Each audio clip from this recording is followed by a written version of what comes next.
Bonjour, chers amis, et bienvenue à votre leçon d'anglais numéro 18 qui sera consacrée à la suite des verbes irréguliers anglais. Au passage, je répète que les débutants peuvent commencer depuis la leçon 1 de la playlist qui est sur YouTube.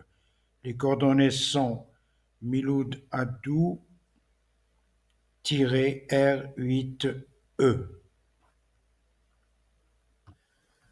Commençons par la phrase du jour.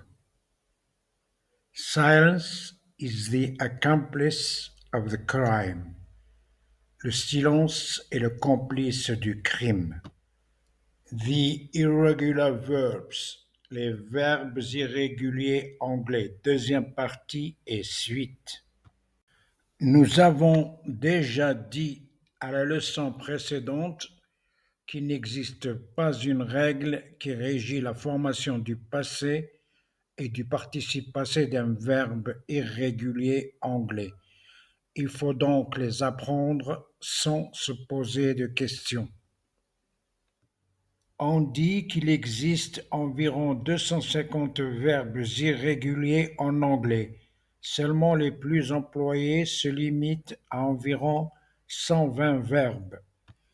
Sur les pages qui vont suivre, j'ai mis les verbes irréguliers parmi les plus employés et dans l'ordre alphabétique, suivi de quelques exemples avec le verbe prétérit, soit le past tense. Bien sûr, je ne vais pas tous les énumérer, mais je vous demande de les regarder et commencer d'apprendre certains, et même faire vos propres exemples. Comme dit, sur les pages, on a mis les verbes irréguliers par ordre alphabétique. Donc, on a commencé par ceux qui commencent par la lettre A. To abide, abode, respecter, se conformer. To arise, arose, arisen, survenir.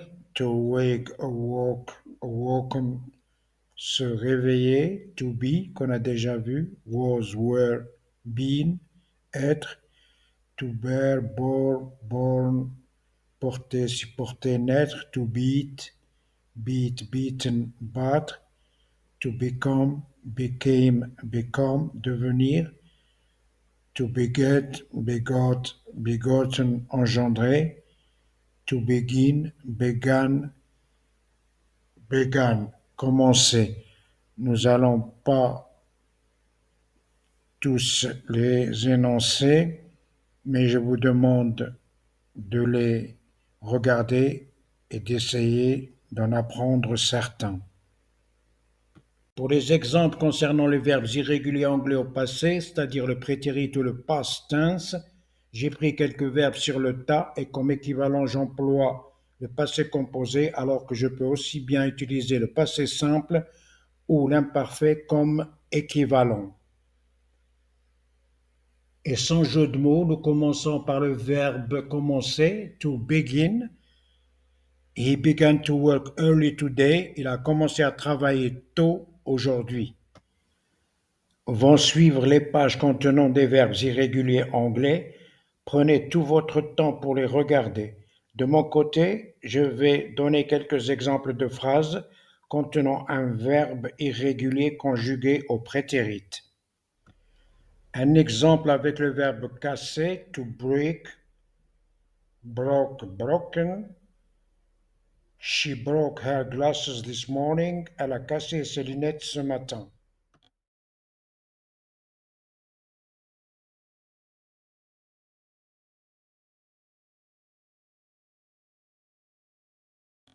Pour cet exemple, j'ai choisi le verbe acheter, to buy, bought. I bought a gift for my wife. J'ai acheté un cadeau à ma femme.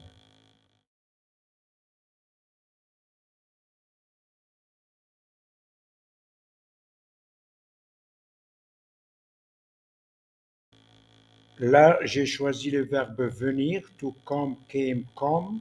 My eldest daughter came home last Tuesday. Ma fille aînée est venue à la maison mardi dernier.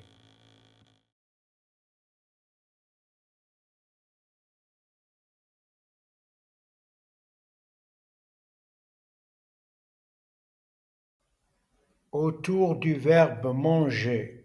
To eat, ate, eaten. Last night at dinner we ate chicken. La nuit dernière, au dîner, on a mangé du poulet.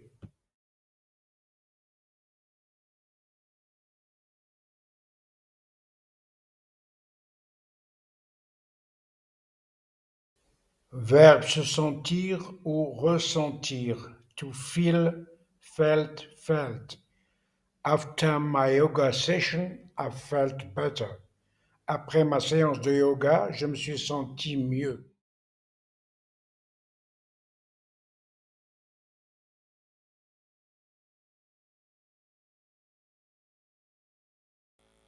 Un verbe que nous utilisons très souvent, le verbe aller, to go, went, gone. Last summer, I went to the beach. L'été dernier, je suis allé à la plage. Chers amis, je vous invite à explorer jusqu'à la fin les pages contenant les verbes irréguliers et puis tout de suite après, nous aborderons la petite liste des verbes anglais qui sont à la fois réguliers et irréguliers. À tout de suite.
Here we are again. En langue anglaise, quelques verbes sont en même temps réguliers et irréguliers. En général, les Américains emploient ces verbes comme des verbes réguliers et les Britanniques les emploient comme verbes irréguliers. Voici donc les plus connus de ces verbes. To learn, to burn, to dream, to smell, to spell, to spill, to leap, to kneel, to dwell, to feed, to lean, to spoil. Par exemple, pour le verbe to learn, apprendre, si on le considère comme verbe régulier, ce sera to learn, learned, learned, en ajoutant ed, et comme verbe irrégulier, to learn, learned, learned. Dans cet exemple, nous voulons dire la semaine passée, j'ai appris à jouer de la flûte.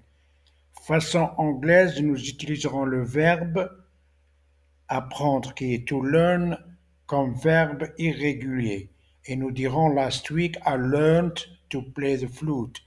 Façon américaine, nous l'utiliserons comme verbe régulier et nous dirons Last week I learned to play the flute. Un autre verbe, rêver, to dream, considéré comme verbe régulier, to dream, au past tense, dreamed, on ajoute le ed, et au participe passé, dreamed, ed. Comme verbe irrégulier, to dream, dreamed, dreamed, avec un T à la fin. Dans cet exemple, j'ai pris le verbe rêver, to dream, et l'exemple, j'ai rêvé de toi. Façon anglaise, nous l'utiliserons comme verbe irrégulier et nous dirons I dreamed of you, avec T à la fin. Et façon américaine, nous l'utiliserons comme verbe régulier et nous dirons I dreamed of you, ed à la fin. Et pour clore cette vidéo sur les verbes irréguliers, nous allons voir leurs formes interrogatives, affirmatives et négatives. Pour la forme interrogative, c'est-à-dire comment sont posées les questions pour que les réponses soient au past tense, prétérit, sachant que si elles sont posées au présent, nous utilisons l'auxiliaire do. Par exemple, au présent, do you learn your English lesson? Apprends-tu ta leçon d'anglais? Et si elles sont posées au passé, nous utiliserons l'auxiliaire did. Did you learn your English lesson? As-tu appris ta leçon d'anglais?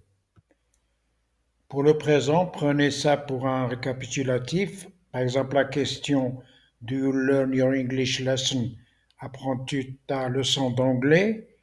Si on doit répondre à l'affirmative, nous répondrons yes. I learn my English lesson. Oui, j'apprends ma leçon d'anglais. Pour la négation, nous dirons no, I do not learn my English lesson, ou bien la forme contractée No, I don't learn my English lesson. Non, je n'apprends pas ma leçon d'anglais. Nous passons à présent à ce qui nous intéresse le plus, c'est-à-dire le past tense, le prétérit. Pour la question As-tu appris ta leçon d'anglais? Did you learn your English lesson? Pour les réponses, donc, si nous choisissons la forme British, nous dirons Yes, I learned my English lesson. En choisissant la forme américaine, nous dirons Yes, I learned my English lesson. Oui, j'ai appris ma leçon d'anglais. Pour la négation, No, I did not learn my English lesson. Ou bien à la forme contractée No, I didn't learn my English lesson.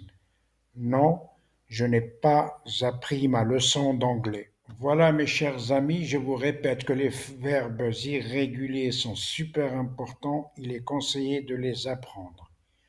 Aussi, je vous demande pour une question d'algorithme, il faut vous abonner pour ceux qui ne l'ont pas encore fait, liker, partager et aussi mettre des commentaires parce que je suis vraiment en dessous de ce que j'espérais. Et je compte sur vous et je vous remercie encore une fois et à bientôt pour la 19e leçon d'anglais. Je vous remercie.